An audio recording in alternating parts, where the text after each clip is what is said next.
Dios les bendiga, hermanos, este miércoles. Estoy agradecida con Dios porque me permite hablarles un poco de una reflexión que tengo aquí. Primero quiero leerles la palabra de Dios en Isaías 53, 4 y 5. Dice su palabra en el nombre del Padre, el Hijo y el Espíritu Santo. Ciertamente llevó nuestras enfermedades y sufrió nuestros dolores, y nosotros le tuvimos por azotado, por herido de Dios y abatido. Mas él herido fue por nuestras rebeliones, molido por nuestros pecados, el castigo de nuestra paz fue sobre él, y por su llaga fuimos nosotros curados. Aquí en esta reflexión, en esta parte de la palabra, mas él herido fue por nuestras rebeliones, molido por nuestros pecados, y el castigo de nuestra paz fue sobre él. Me impacta y quiero leerles una reflexión que vi y que siempre me ha gustado, que habla de esto. Dice la autora: aún no llego a comprender cómo ocurrió, si fue real o fue un sueño. Solo recuerdo que ya era tarde y estaba en mi sofá preferido con un buen libro en la mano. Entre la semiconciencia y los sueños me encontré en aquel inmenso salón. Era un salón grande, era un salón con unos archiveros grandes como una biblioteca. Los ficheros iban desde el suelo hasta el techo. Al acercarme, me llamó la atención un cajón titulado Muchachos que me han gustado. Lo abrí descuidadamente y empecé a pasar las fichas. Tuve que detenerme por la impresión de haber reconocido el nombre de cada uno de ellos. Sí, se trataba de muchachos que me habían gustado. Después me acerqué a otros ficheros y tenían títulos. Por ejemplo, había uno que decía amigos, y en ese de amigos a un lado decía amigos que traicioné, amigos que abandoné cuando más me necesitaban. Los títulos iban de lo mundano a lo ridículo. Libros que he leído, mentiras que he dicho, consuelos que he dado, chistes que conté, asuntos por los que he peleado con mis hermanos, cosas que había hecho estando molesta, murmuraciones.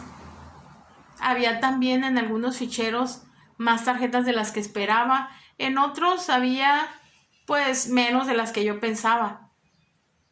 Estaba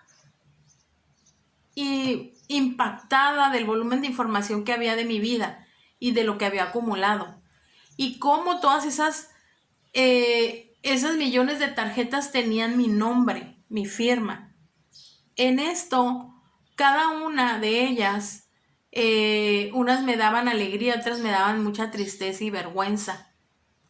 Cuando llegó un archivo, decía pensamientos luguriosos, no lo quería ni abrir. Era algo vergonzoso. Eran fichas al azar que vi y que me quedé impactada de esos momentos. No necesitaba ver más. Un instinto natural vino a mí y quise destruir completamente esos archivos de ese cuarto. Empecé a querer arrancar un cajón y otro y quemarlos, pero no podía, era algo muy pesado, muy difícil. En esto, cuando ya me vencí y me quedé indefensa de querer hacer esto, solamente empecé a llorar. En ese cajón en eso vi un cajón que había uno de los títulos que decía personas a las que les he compartido el evangelio. La manija brillaba y al abrirlo encontré al menos 10 tarjetas. Las lágrimas volvieron a brotar de mis ojos y lloraba tan profundo que no podía respirar. Caí de rodillas al suelo y lloraba amargamente de vergüenza. Un nuevo pensamiento cruzaba mi mente: nadie tiene que entrar a este salón. Necesito encontrar la llave para cerrarlo para siempre. Mientras me limpiaba las lágrimas, vi que llegaba él. Él no podía ser. Yo dije, cualquiera menos él. Era Jesús. Jesús llegó y empezó a abrir cada una de las gavetas y de los cajones y a leer cada una de las fichas. No soportaría ver su reacción. Yo agaché la cabeza y empecé a llorar otra vez. En ese momento no deseaba encontrarme con la mirada de él. Él instintivamente se fue a los peores archivos que había. Con tristeza en sus ojos buscó mi mirada y yo solamente estaba llorando. Él se acercó y puso sus manos en mi hombro y pudo haber dicho muchas cosas y no dijo nada. Él se puso a mi lado en silencio. Ese día Jesús guardó silencio y lloró conmigo. Volvió a los archivos y de un lado del salón al otro los recorrió uno por uno y en cada tarjeta firmaba su nombre sobre el mío. No, le grité, corriendo hacia él. Lo único que atiné a decir no, y le arrebaté una de las fichas. Y su nombre estaba encima del mío. No, le dije, no eran tus culpas, eran las mías. Pero allí estaba escrita con un rojo vivo. Su nombre cubrió el mío, escrito con su propia sangre. Tomó la ficha de mi mano, me miró con una sonrisa triste y siguió firmando las demás fichas.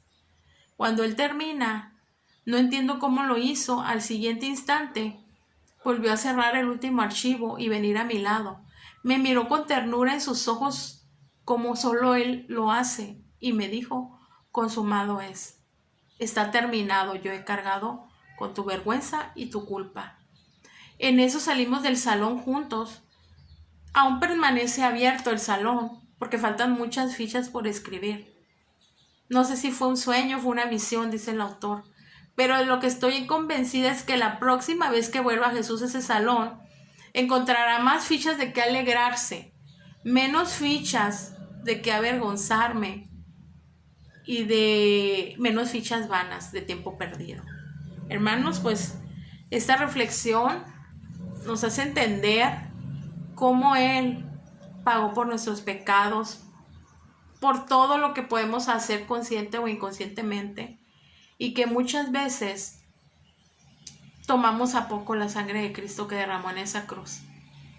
En estos días que estamos nosotros reunidos con nuestra familia, meditemos en esta palabra, que Él fue molido por nuestros pecados, por nuestras rebeliones, en Isaías 53, 4 y 5. Y enseñemos a nuestros hijos, a nuestros familiares, que es muy importante guardar nuestro testimonio y tratar de hacer cosas que agraden a Dios. Escribir fichas de nuestra vida que sean agradables a Él. Bueno, hermanos, Dios los bendiga. Me despido. Quiero darle gracias a Dios por cada uno de ustedes. Los extrañamos muchísimo. Queremos verlos ya pronto y la familia pastoral está orando por ustedes. Dios los bendiga. Amén.